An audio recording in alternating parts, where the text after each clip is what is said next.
Breakfast on Copperbelt's hottest station, Sun FM. Start your day right. That's where we come in. Get up! We bring the music, the chat, the copy. Nah, we're not at that level yet. Get your day started in style. I'm ready to kick the start. Sun FM 88.5. I remember when I just had my first child. Like you're trying to do all these things as a young guy, right? So there was always some woman that would come to me and say, you'd go here. There's always someone to talk about how you're taking care of your child. Yeah, in Africa we believe that it takes an entire village to raise a child. So if something is off about the way that even just how you carry your baby on your back, you know, that sort of thing. Yeah. It's just an African thing to do. Yeah, so that's how I saw this white kid in I think it was ShopRite. Just a short chapa and nothing else. No one said a thing. Like no one said anything at all. So I was like, I was looking at all the other ladies. No one said anything because it was a white kid. So it's like, oh, okay. So women only care when it's a black kid. Because I'm a black, people should have been getting, but I've always believed that maybe for Africans, our bodies are built to withstand the heat, the sun. Africa is a very, very hot continent. And then our European friends on the other side, their bodies are really, really designed to withstand the cold. The way I just shiver, Junior Mzambia. What's monga wantwala kufyado fya basungu? Junior Kwisa. Yeah, Mzambia. Kwa Junior Imbi. Kwa Junior Saudi Arabia. That's what I was saying about I was even laughing at June is not a month anymore in our country. It's a season. It's a season. It's a cold season. So even if when it's cold in August, it's June night. Yes. Yeah. So I mean, we have Priscilla Muziamba, who's a prevention nursing officer, maternal and child health, the Copperbelt Province Health Office. I mean, when that happens, should people say that? Should they really care about what the temperatures are and how a parent is taking care of their child, or should they just shut up? Oh no, I think thank you so much, Steve, and it's good to be here. Yeah, thank you very much for joining us on the show today. Thank you so much. Good morning, Dikazi. Welcome, Priscilla. Thank you so much. In Africa, we believe every child is your child. As long as they're black. No. It's actually, I like what Dikazi said. Yeah. When you are raising a child, as they continue to grow and the environment and conditions in which you are raising them, the body tends to adapt, right? So when you look at our weather in Zambia, our climate, we are mostly hot weather, yeah. Hot weather. And then we just have a very short time when we go into cold season. And you find that from birth, our children are prepared to be kept warm. You just, when a woman is delivering, immediately the baby is born, the first thing that we think about is keep the baby warm. Yeah. Keep the baby warm. And this is the baby that is being kept warm throughout. Yeah, also bearing in mind that if this baby catches a cold, to what extent are you going to manage or even quickly pick that and have them attended to? So we believe more in prevention than allowing a child to be exposed, get sick, and then you start managing. But I'm a heat rash. I mean, to a heat point. Rash is better than pneumonia. Even better than a kankudina. Exactly. We know that this is a rash that will go, away within a few days. Yeah. But then when this baby is kept cold for a longer period, they end up with this cold, they end up with akala, so pneumonia, and that's very common in children and very difficult to manage. Because ideally when somebody has a pneumonia, you need to find out what exact organism is causing the pneumonia. And that may take a bit longer to determine in our setups. And then you'll be giving this, giving that. So you just think of it, spending all those days in the hospital. So it's a lesser evil. Yeah. The heat rash is a lesser evil. I'd rather keep my child warm than keep them cold because I don't want a heat rash. Okay. The heat rash is not serious. So why is it that people from other countries, their children are not talked to because they are more susceptible to cold weather? No. I think it's just a societal kind of thing where you They feel, mind their okay, business when they are somebody else- white, they know what they are doing, and so on. But I believe we can walk to any parent, whether white or black, and just talk to them to say, aren't you worried about the coldness of this child? Well, you know, these days, especially that a lot of people are very uncomfortable with people telling them how to raise their children. Yes. It becomes a bit more scary to Yeah. go to someone and say, Anyway, we are living in an era where everyone thinks they know everything about everything. Yeah. So even when you go down to them to say, okay, I think this, first of all, they'll look at you. Who are you? What do you know about what I'm doing? Yeah. But then, Mind your own business. yeah, mind your own business. But then I believe for somebody to just have the courage to walk to me and tell me, you're not doing this right, the first thing that should come to mind is maybe they know something that I don't know. Yeah. And you just find out, oh, what exactly is your concern Yeah. about this. Then And get you a shouldn't be feedback. rude about it. Like, Yeah. mwana wanje, so mamle mwana kwati mwadishi bokusunga mwana wanje kunjila nemwine. There are people who are so rude. Yes. I'm one of those people. Oh. I am rude. Like I mean not in terms of like that, but it's just some things like when somebody says, "Man, when and you're saying that in front of my child, you come to me to the side, you say, you know, you explain to me why you feel like that, but you say it in front of my child, we have issues. Okay. We have a big problem. So being parents is like a hard thing. Yeah, a lot of people, every time someone tells me that, okay, not quite there for my days, I'm like, are you ready? Are you ready to be this parent? Because it changes your whole life. Yes. Everything about If you were a diva, you're no longer a diva, you become a diver. I mean, if you're a father and you feel like you need to drink every day, you have to stop. You have to stop. You need to be there for a child. Yeah. You know, when you talk about children, having a child, as you have rightly said, it's a very big responsibility. It is. For not just the parents, but even those around you. You find that even your mother, your grandma, everyone around you wants to have a say over that kind of decision, especially when the child is already born. Yeah. But what I see most of the time is we start having this conversation when the baby is already there. Yeah. But these are conversations we should be having even before you have a baby, right? That's why now we are much concerned about pre-conception care. Okay, so before you conceive, what is it that you need to know about pregnancy, about delivery, about parenthood? Yeah. So that even as you're having that child, you know what is expected of you, how you're supposed to prepare for that child, in what kind of health state are you supposed to be, even as you carry pregnancy. Yeah. That's why last week we were talking about safe motherhood. Safe motherhood really is just a series of initiatives or activities that you put in place to ensure that even as this woman becomes pregnant, they have a safe pregnancy, a safe delivery, and a safe postnatal period after they deliver. Yeah. So then, when you talk of a safe motherhood, it's bringing to mind that I cannot be safe during pregnancy if I wasn't safe before pregnancy. So for me to carry a pregnancy, I should look at myself. What are certain social habits that I should be able maybe to curtail as I embark? Yeah, as I embark on getting a pregnancy.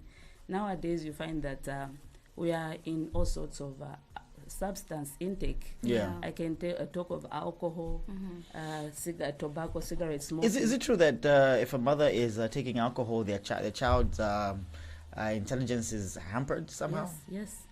They have very not so smart kids. Yes. In fact, when you take alcohol, mind you, everything that you're taking during pregnancy, you are also sharing that with your unborn baby. Because this unborn baby is depending on the intake of the mother. And we know that in that alcohol, there are all those chemicals, that are making you high, that are making you feel good about taking that alcohol. But they're also going to the mother. To the baby, and that's the baby who's just getting developed. Their nervous system, the brain, and all. That's what the time they are getting developed. And if they are receiving those negative chemicals, you find that, especially in excessive alcohol intake, you find that the child may have mental problems. We've seen a lot of teen pregnancies on the rise, escalating out of control, beyond anything that we could have planned for as a nation, as a ministry. How are we handling young mothers who have absolutely no idea what they should breast for as they become pregnant? unplanned pregnancies. And especially that their bodies are not even ready to give birth. Yeah. So in under safe motherhood, we also focus on adolescents, right? Okay. And we know that now even the adolescent age is reducing. You find very young mothers are pregnant. We can have children as young as 12 years, 11 years pregnant. Okay. Wow. And then we have parents who are saying this, I cannot start having these conversations with them. That's why we are saying our children now are exposed to all sorts of information on phone, on media and everything. And their age at which they are knowing about sex and even wanting to experience it has significantly reduced to such an extent that we have these teen mothers, a pregnant girl. The difference that a teenager has from an adult is that their body is mature, but the brain is still immature. So Yeah. the body matures faster than the thinking processes. I was talking to our producer here. I always feel sorry for the ones that the girls that develop faster. Yeah. Like you get breasts, they get Yes. hips, they get that. Yeah. Because namkombo ni mwana kashinga ngakwata fiama vele na akwata nama hips. Once you They are ready for everything. Muna Yeah. you no, Yes. but yeah, they think that you're ready for anything, but Yeah. people don't consider the fact that this is still a child in the This mind, is still a child.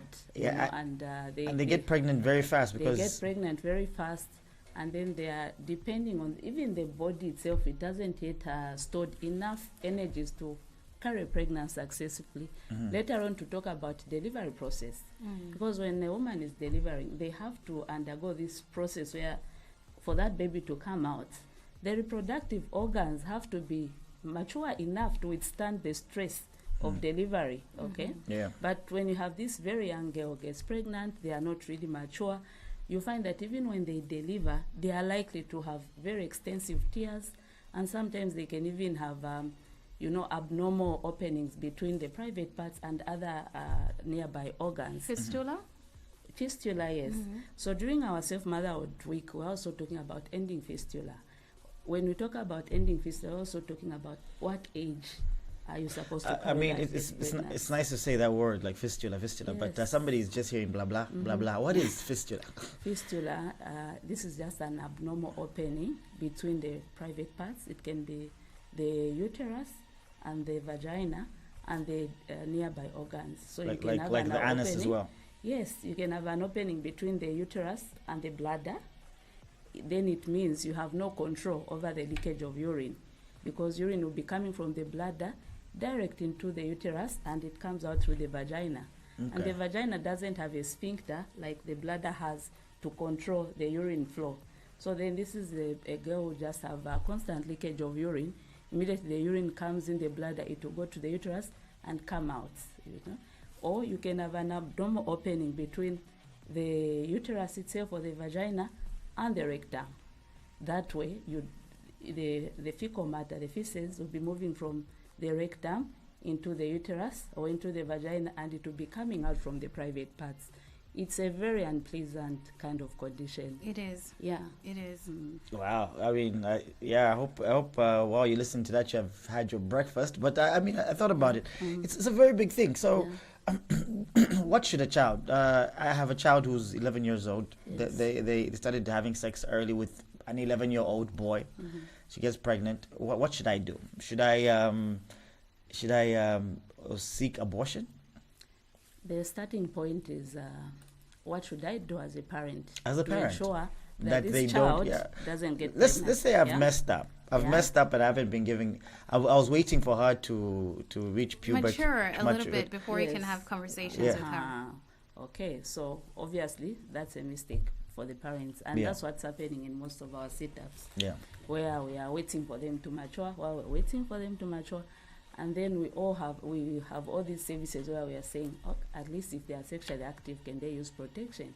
Can they be on family planning? And that it brings us to a conversation. Doesn't it mean that if I give my child family planning, am I not encouraging People will them? be frowned. Yeah? I mean, society frowns upon that. Yes, it does. Am I not going to be encouraging? But when you look at the rate of adolescent pregnancies in our country, it's telling us the children are indulging in sexual intercourse, and we cannot continue to bury our heads thinking, no, when we do this. For me, I believe prevention is better. I would rather prevent a pregnancy than have a pregnancy which I'll be seeking for help for. Obviously, when that happens, there's help. The first thing that you should do is go to the hospital. The child will be assessed by the obstetrician and the gynecologist. Together with your child, you as a parent, obviously this is a very small child. Yeah. You are still responsible over them. You discuss. And then their child as well, the burden, gosh. Yes. No. You discuss how do we go about this pregnancy? Should we go on with the pregnancy? What kind of impact is it going to have on this child? And then you look at which feasible solution do you have. Yeah. For most teen pregnancies, what's the preferred way of delivery? Do they have like a normal delivery, or do doctors opt for a C-section because their bodies are just not fully mature?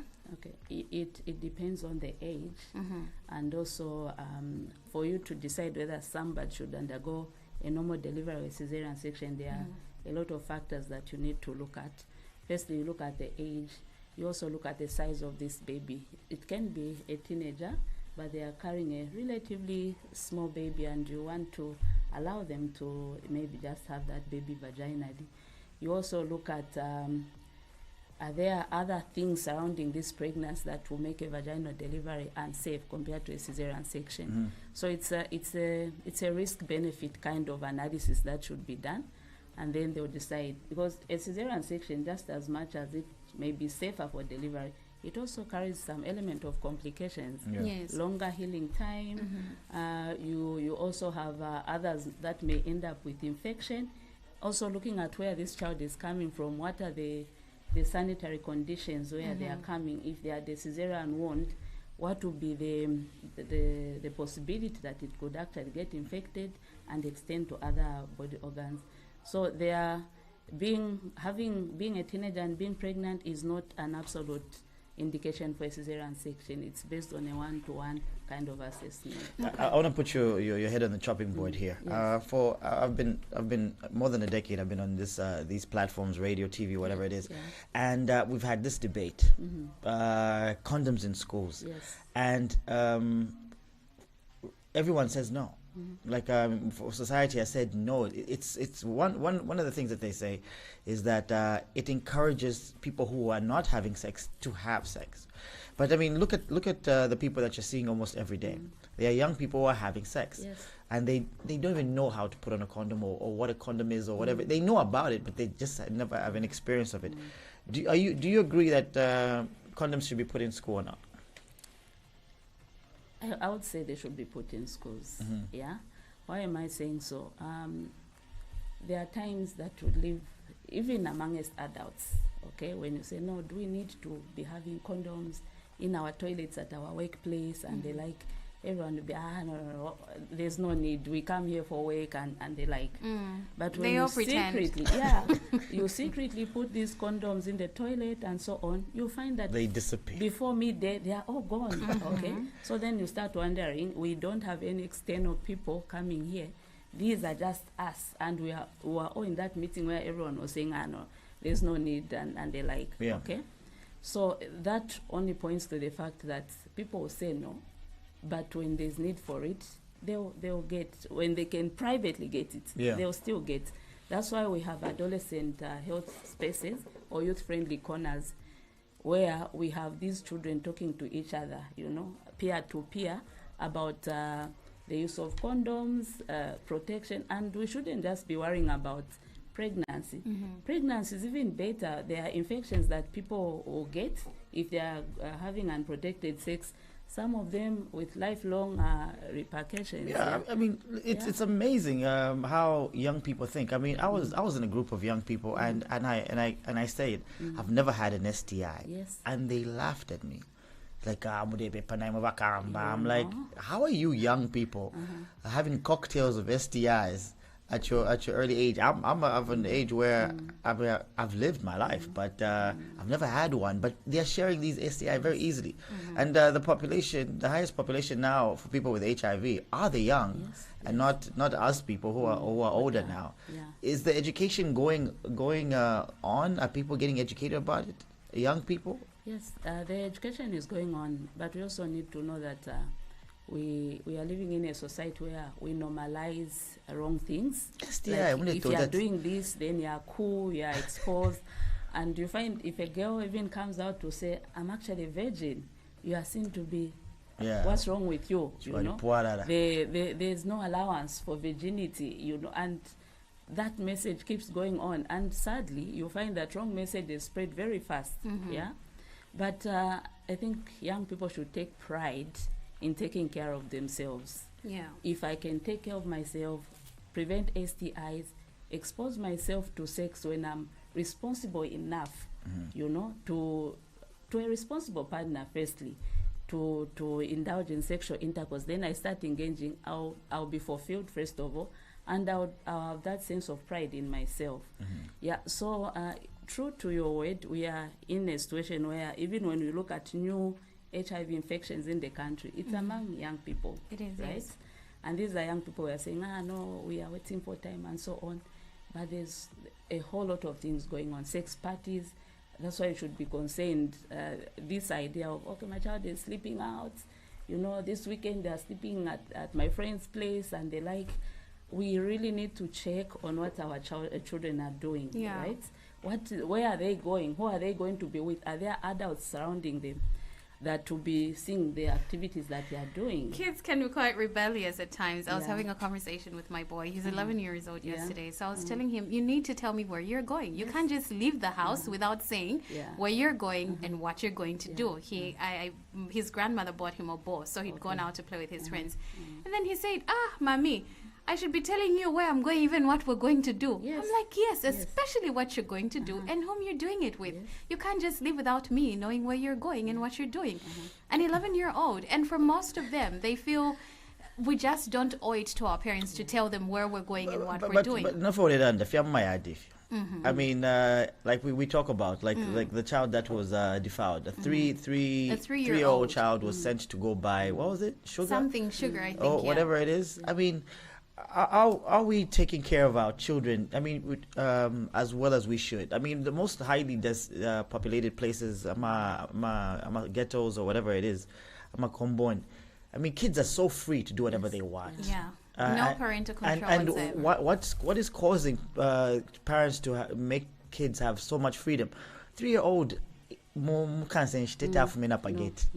No, 5 years, if you know, 7 years. Yes. Alafu mali ya kuishi. It take for me, but mukompo naba pitana starting from morning up to 19-20 hours. As a parent, it's your responsibility to ensure the safety of your child, whether you're in the compound or not. In fact, if I'm in the compound, I'll be more careful of where my child is going, knowing that I'll be surrounded with by people who are in all sorts of vices, right? That kind of independence that we give children in our highly densely populated areas is very worrying. That's why you find even these issues of no molested or defiled by a neighbor and they are very common in congested areas because of the freedom where the mother the whole day. You know, the children, like, they are literally looking after themselves. Yes. It's the right of that child to be protected and looked after by the parent. And apparently you find that there will be people who even know that these vices are in the community, but they are waiting so that they can report somebody and be paid for it, sadly. But that's a child's life that is wasted, you know? Yeah. That's a wasted child. And in exchange, a child will be reported under gender-based violence and the like, and they'll say, no, we'll settle it out. It's really sad. Yeah. Yes. When God gives you a child, it's a gift, firstly, and it's your responsibility as a parent to ensure that you take care of that child, protect them until they are at an age where they can be independent enough to maintain their own safety. How's contraceptives being taken in these areas now? I mean, a lot of times I've had talks and it's usually but Bakotsi nganakasanda neni. Atitadile mbwa. alonga walanda ati pamakondom bashitata tawalefwaya amakondom nishitingala amakondom mukashwandi, and then when they talk about the other ones, these pills, the contraceptives that women use, no, it causes bleeding. Oh no, where do we stand with that? Are people accepting that kusandana no go forth and multiply is not good for their economic?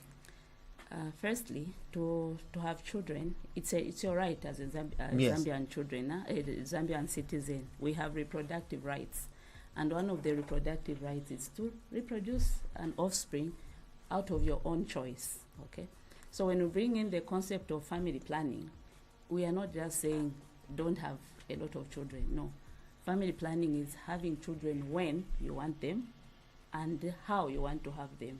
Okay. So if I look at my economic situation and I say, okay, I'm good, I can look after 8 children. To me, that's family planning. But then I have to decide these 8 children, when do I want to have them? Even if I want to have 8 children, I cannot be having a child every year because I need to give my wife enough time, the body, to heal. She's coming from another pregnancy. A lot of her body stores have been taken by that pregnancy. At least give her enough time to heal before she embarks on another pregnancy. You can have 8 children that you're able to look after.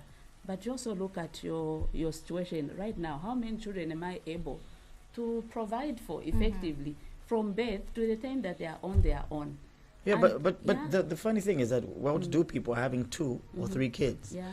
The poor people, and I hate that word by the way, are having 10 kids Yes. in a one room. So I mean, so it's education at the end of the day, isn't It's it? education, yes, education, and our family planning services are everywhere. Okay, now we even have we can provide them at a health facility. We are even providing them at community level. There are community-based volunteers who we've trained. In case some people are having reservations to come all the way to the clinic, Yeah. they can identify with a community-based volunteer who's able to give them some of these family planning methods. And there are many. If you feel the pill is not okay for you, you forget a lot, we have a whole range of family planning commodities. You can have an injection, you can have you can put an implant for 3 years, 5 years, you can put a device for 12 years, depending on your reproductive goal.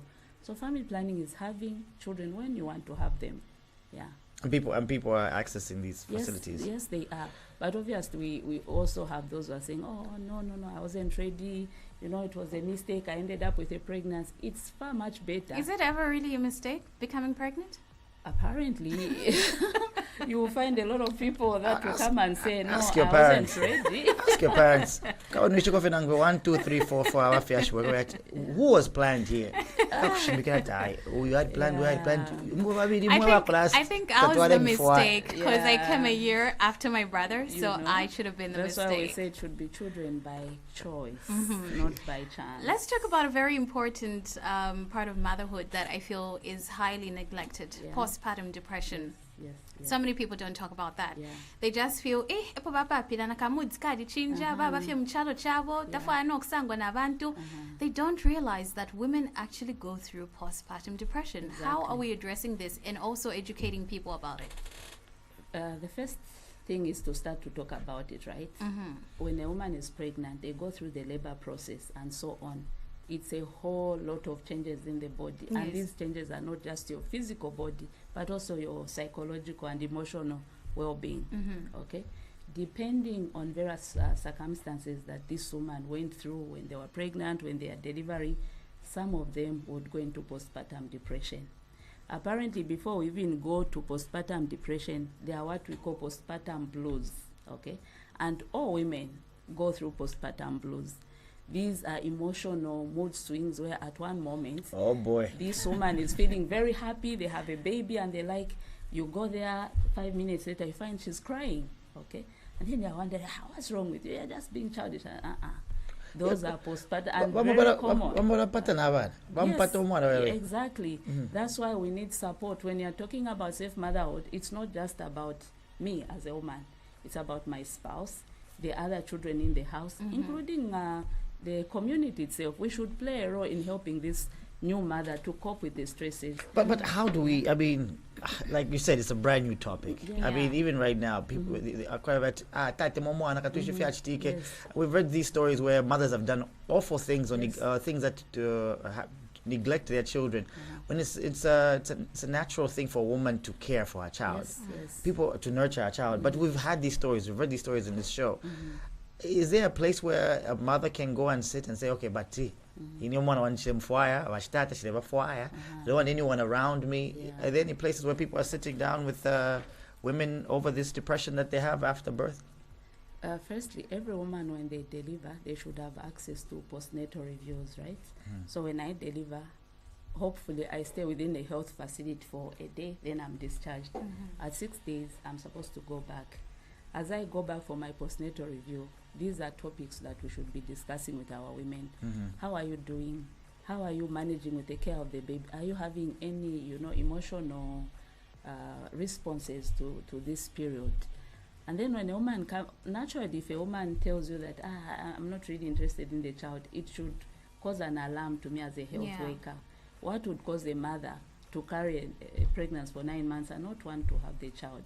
What could be happening? And then we link them to an obstetrician who should also collaborate with a mental health specialist so that this woman can be counseled. Sometimes we tend to ignore, no, you're just, you are just being difficult. Especially spouses, you need really to be there for your woman because you are with them for longer periods. And if this woman is showing negative attributes towards the baby, it should be a source of concern. All right, our phone line has been buzzing, but we need to take a break. You can give us a call on 0212617140. We'll be getting your calls after the break. Stay tuned. This is your award-winning hit radio. Sun FM, the best music. For best in news and advertising. Sun FM, setting trends in radio. Have you heard the news?